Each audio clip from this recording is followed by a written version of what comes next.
Good morning, class 11th students. Here I am, Mrs. Tanya, and we are going on with the topic of poetry, that is the fourth poem, The Gift of India.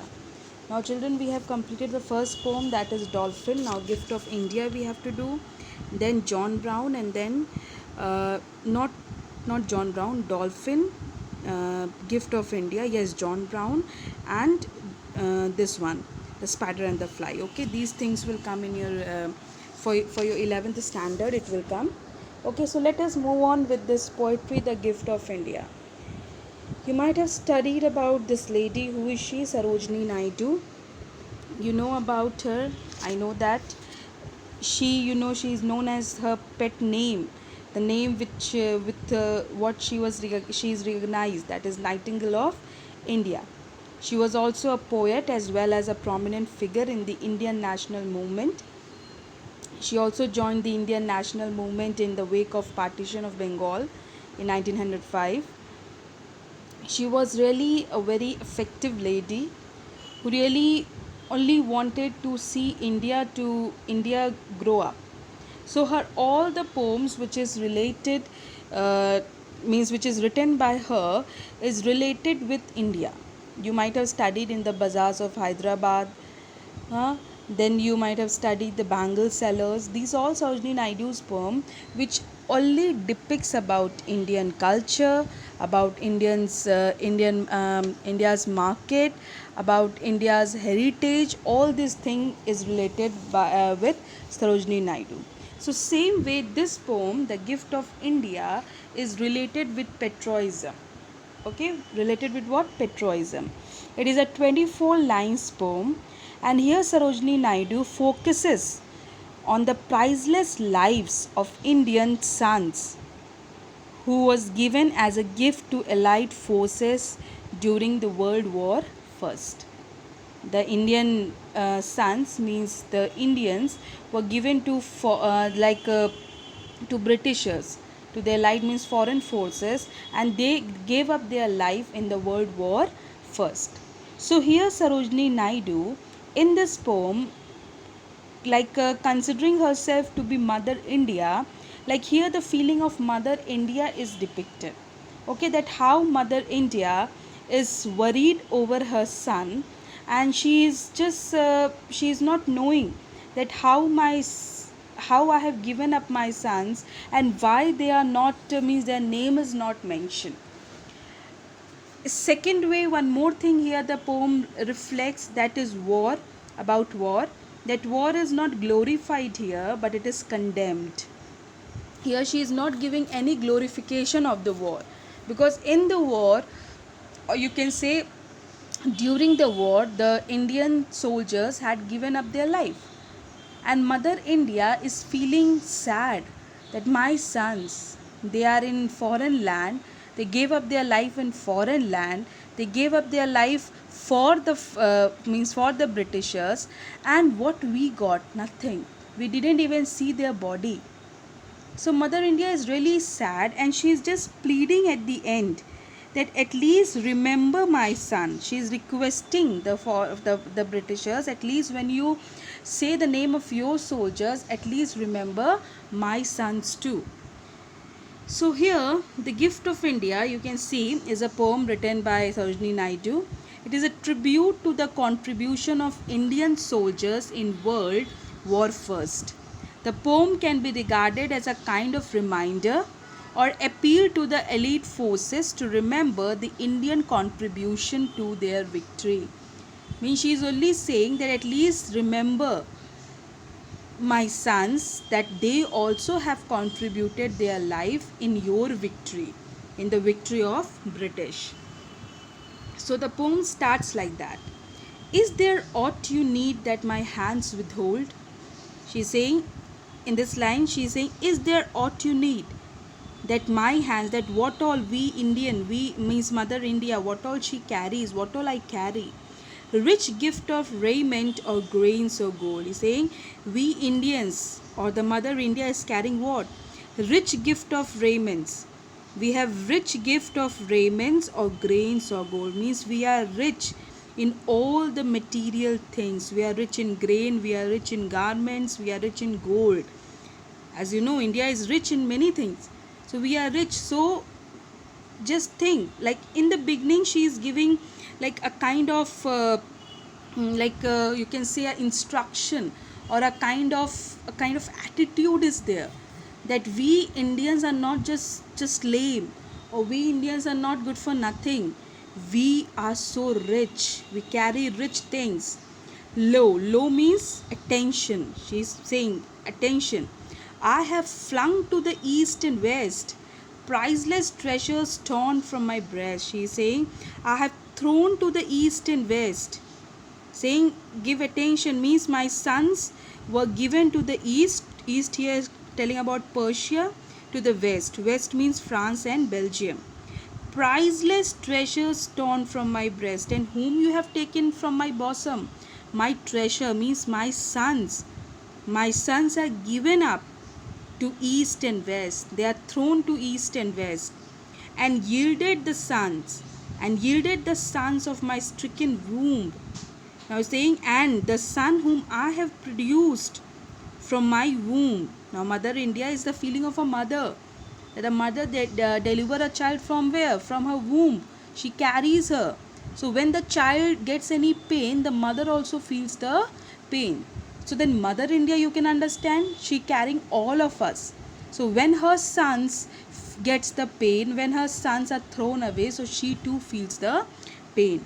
She is saying, and yielded the sons of my stricken womb, means I have produced my sons, and I have just, they were so close to me, and I have given them away to the drum beats of duty, the sabres of doom, and said, now they are performing the duty of you all, means of the east and west. They are at the beck and call of the soldiers, and they are doing their duty, means my priceless treasure. They were my sons. I have given them birth. They were close to me. They were near to my bosom, and you have taken them away. Yeah, they were thrown to east and west, and they work according to your beck and call.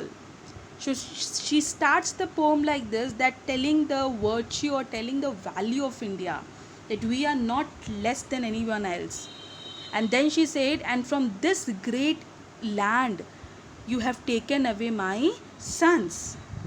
Then gathered like pearls in their alien graves, and said, now my sons, they are in the alien graves. We are not even seeing their body.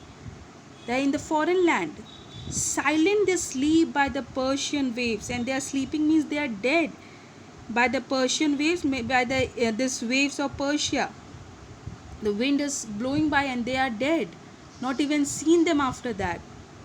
Scattered like shells on Egyptian sands, and they are scattered like shells on the desert of Egypt. Saying they are scattered.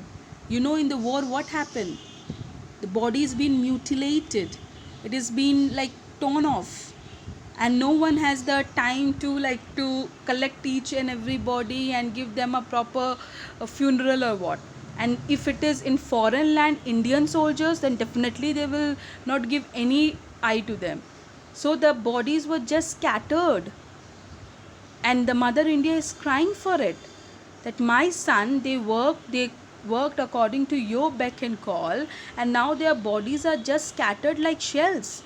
They lie with pale brows and brave broken hands, and they are lying down with broken hands, with pale brows and brave broken hands.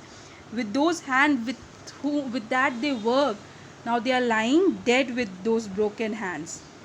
They are strewn like blossoms mown down by chance. They are strewn like blossom. This is a simile, figure of speech.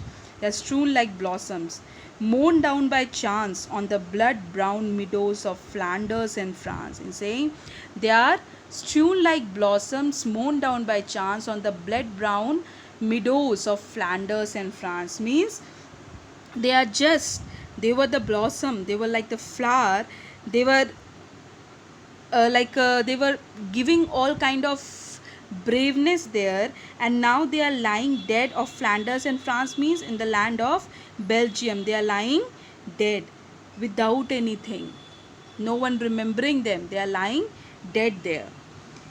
Then she says, Can ye measure the grief of the tears I weep? Now this stanza is telling the pain of Mother India, and also Mother India is putting up the question here. In the previous extract, what she was saying, she was telling the loss of her beloved sons. In the first extract, she was giving the attention.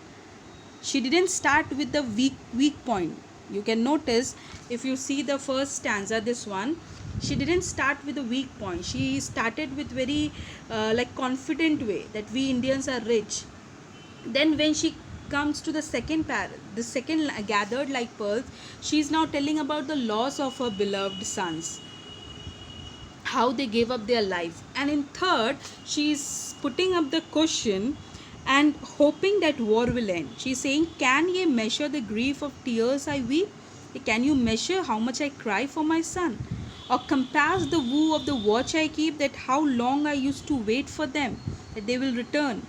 Or the pride that thrills through my heart's despair? He's saying, or the pride, I feel proud that I am the son of, means I am the mother of soldiers, but still I am despair inside. I was like worried how my sons are, how are they? And the hope that comfort the anguish of prayer, or the hope that comfort, when I pray I get little comfort that my sons will be safe. I get a hope there. And the far sad glorious vision I see of the torn red banners of victory. And I only see one vision. It's only one sad glorious vision. And one vision I see, that this torn red banners of victory, that this victory, that war related victory, should come to end and it should be torn up. It is of no use. It should be end up. Just I see this vision, that when this war will end. So here she is putting up the question first, that can you measure my pain? Can anyone measure the pain of mother? Children, can you measure the pain of your mother? How much pain she took to deliver you? How much pain she takes when you are not to be seen? How much pain she takes when something happens to you? No one can measure the pain of the mother. Same way Mother India is saying, you cannot measure. And at the end she again put up the question that only this is a sad glorious victory. This war is nothing to be glorified. And I only am waiting to see this banner to be torn off of the victory of war.